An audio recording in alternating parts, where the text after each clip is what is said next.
The BC government is expanding gambling.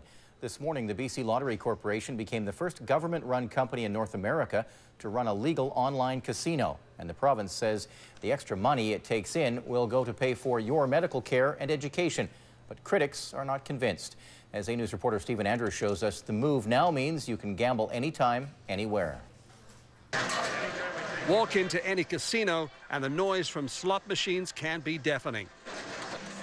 And for gamblers living on Vancouver Island who like to feed the one-armed bandits, up until today, that meant a trip to View Royal, Nanaimo, or the Cowichan Chances Casino in Duncan. But as of this morning, the government made it much more convenient to play slot machines. All you have to do is walk to your closest computer, even here in the newsroom, and play online slots until your heart's content.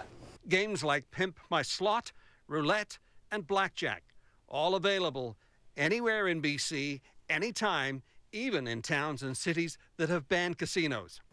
After some deliberation, the choice was very clear.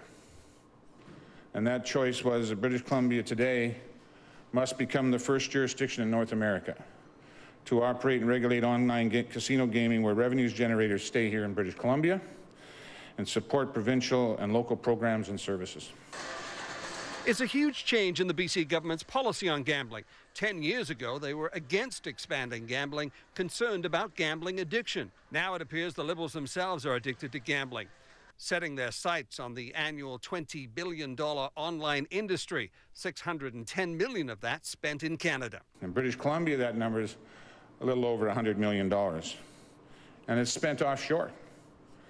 And websites in jurisdictions where we don't know whether it's going to organized crime, whether it's going to some questionable operator, whether the odds or the operation of those things are actually true to the player. The province's actions are irresponsible, especially when it cut funding to treat problem gamblers. The self-exclusion program, it has failed miserably. Enforcement on it has been totally inadequate.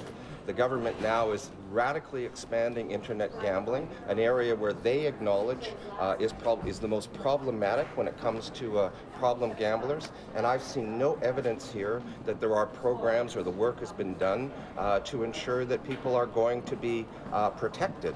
The Lottery Corporation says more than $6.4 million is budgeted each year for problem gambling.